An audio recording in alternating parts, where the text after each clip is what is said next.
Hello guys, welcome back to the channel. आज हम बात करेंगे जीएसटी से जुड़े नोटिफिकेशन के बारे में जो कि ई कॉमर्स ऑपरेटर से रिलेटेड है। तो दोस्तों अब हम बात करते हैं कि ई कॉमर्स ऑपरेटर को कौन सा स्पेशल प्रोसेस के थ्रू जाना पड़ेगा अगर वो अनरजिस्टर्ड सप्लायर के थ्रू गुड्स ले रहे हैं और उसको बेच रहे हैं। अब जो नोटिफिकेशन आई है, नोटिफिकेशन नंबर 37/2023, जो कि अभी रीसेंट नोटिफिकेशन आई है, उसमें इन्होंने स्पेसिफाई कर दिया है कि ई कॉमर्स ऑपरेटर को स्पेशल प्रोसेस के थ्रू गुजरना पड़ेगा अगर उनको अनरजिस्टर्ड सप्लायर से गुड्स लेके ऑनलाइन प्लेटफॉर्म पे बेचना है। अब कह रहा है specifying the person making supply of goods through an on electronic commerce operator who is required to collect TCS under section 52 of the said act। वो कह रहा है कि ये नोटिफिकेशन बताती है कि जो पर्सन गुड्स बेच रहा है ई कॉमर्स के ऑपरेटर के थ्रू, उसको टीसीएस कलेक्ट करना है सेक्शन 52 ऑफ द एक्ट के। तो having a turnover in the previous year and the current year not exceeding the amount aggregate turnover above which a supplier is liable to be registered in the state or union territory in accordance with the provision of 22(1) of the act। वो कह रहे हैं कि जो भी aggregate turnover previous year और current year का मिला के अगर उसका एग्रीगेट नहीं हुआ है तब वो सप्लाई कर रहा है, तो गवर्नमेंट ने नया रूल लेके आए हैं कि भाई उनको नोटिफिकेशन के द्वारा कि भाई वो लोग भी कर सकते हैं। सेक्शन 22 और सब सेक्शन 1 में उनको दिया था कि जो कि 10 लाख और 20 लाख का है थ्रेशोल्ड लिमिट, उसके नीचे जिसका भी चला जाएगा वो भी कर सकते हैं। अब आ रहा है कि as a category of person exempted from above registration under the set with some condition. वो कह रहा है कि कंडीशन है कि कौन कौन सी उसमें एग्जेम्प्टेड है। अब यहाँ पे इन्होंने नोटिफिकेशन दिया है, यहाँ पे here by notify the electronic commerce operator who is required to collect tax at the sources under section 52 as a class of person who shall follow the following special procedure in respect of supply of goods made through it by a person exempted from obtaining registration. वो कह रहा है कि ये जो ऊपर notification दिया है, ये नीचे एक प्रोसेस दिया है, उसके द्वारा ही उसको अनरजिस्टर्ड पर्सन को पूरा प्रोसेस फॉलो करके जीएसटी के द्वारा उनको गुड्स ऑनलाइन बेचने की परमिशन मिलेगी। अब नीचे आते हैं। अब कह रहे हैं कि यहाँ पे थोड़ा पढ़ लेते हैं।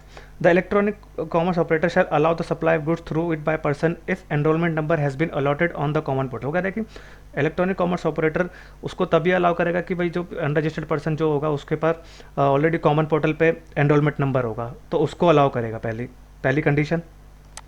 Electronic commerce operator shall not allow any interstate supply of goods through it by person. वो कह रहे हैं कि आपको जैसे दिल्ली है, हम दिल्ली में रहें तो दिल्ली में ही सप्लाई करनी पड़ेगी, दिल्ली से यूपी या नोएडा या गुड़गांव में कहीं भी सप्लाई नहीं कर पाएगा।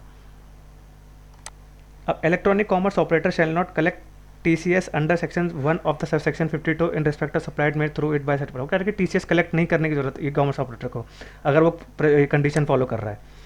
Electronic commerce operator shell furnish a detail of supply of goods made through it by the person in the statement on the form GSTR 8। GSTR 8 में उसको जो भी उसने गुड्स ई कॉमर्स ऑपरेटर को वो बताना है इसके केस में कि by the set person statement.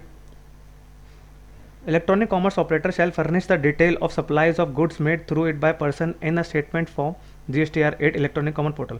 वो कह रहे हैं कि इलेक्ट्रॉनिक ई कॉमर्स ऑपरेटर को GSTR 8 में जो भी इसने गुड्स बेचे हैं अनरजिस्टर्ड पर्सन के द्वारा, उनको वो GSTR 8 में दिखाना पड़ेगा।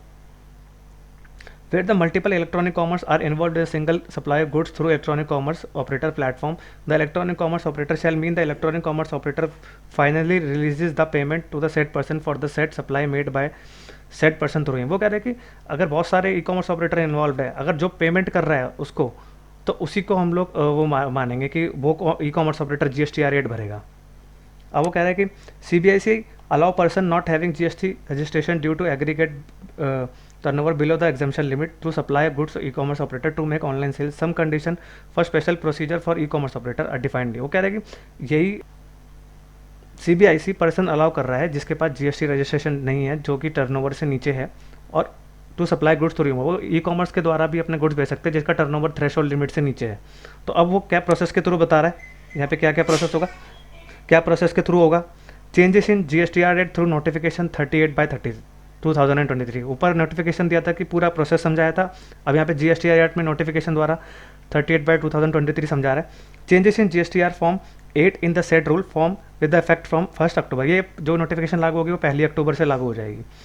After the serial number 3 and the entries relating to the following serial numbers and entry shall be inserted. वो कह रहे हैं कि 3 नंबर के बाद जो भी कॉलम 3 है यहाँ पे एंट्रीज डाली जाएंगी। Detail of supply made through e commerce operator bye unregistered person, enrolment number supplier उसका डालेगा, ग्रॉस वैल्यू डाल देगा, जो भी वापस कर दी वो डालेगा, नेट सप्लाईज आ जाएगा यहाँ पे जो कि इस कॉलम में दिया है। After C serial number 4 the entry relating to the their to the following serial number enter and shall be inserted namely. वो कह रहे हैं ये नंबर डालना पड़ेगा, उनको अमेंडमेंट आई है यहाँ पे 4 में। वो कह रहे हैं कि मंथ डालना पड़ेगा, सप्लायर एंड का एनरोलमेंट नंबर डालना पड़ेगा, एनरोलमेंट नंबर ऑफ सप्लायर तो दो बार आ गया। The gross value made, the value supply return, net value. वो कह रहा है कि बस मंथ डालने का और कुछ नहीं है इसमें। अमेंडमेंट जो है कि मंथ डाल देगा, एनरोलमेंट नंबर डाल देगा और एनरोलमेंट नंबर ऑफ सप्लायर दोनों जगह, और ग्रॉस वैल्यू जो वापस कर दी वही, तो नेट सप्लाईज आ जाएगा। तो गाइस यही था एक नोटिफिकेशन जो कि मैंने आपको बहुत आसान तरीके से समझाया है। नोटिफिकेशन नंबर 37/2023 एंड 38/2023, जो कि बहुत ईजी प्रोसेस है कि मतलब इसमें कुछ समझ नहीं आ रहा कि कौन कौन से ट्रेडर को या जो भी गुड्स बेचते हैं उनको ये इन्होंने लिया गया है, लेकिन जो भी ऑनलाइन पोर्टल के थ्रू गुड्स बेच रहे हैं तो उनके लिए ये बहुत राहत की बात है कि जीएसटी वालों ने बहुत आसान कर दिया है। तो गाइस यही था एक नोटिफिकेशन जो कि मैंने आपको आसान तरीके से समझाया था। अगर इस वीडियो में कुछ भी अच्छा लगा तो मेरे चैनल को लाइक, सब्सक्राइब और शेयर करिए और बेल आइकन भी प्रेस कर दीजिएगा, जिससे कि मैं आपके लिए ऐसी इंपॉर्टेंट नोटिफिकेशन लाता हूँ जिससे कि आपको बहुत फ़ायदा होता है। Thank you very much. और गाइस एक इंपॉर्टेंट इन्फॉर्मेशन और देना चाहता हूँ कि मैं कुछ GST, TDS, income tax, tally और अकाउंट से रिलेटेड कोर्सेज ओपन करने जा रहा हूँ, जिससे कि आपको सस्ते रेट में आपको उसका लाभ मिलेगा।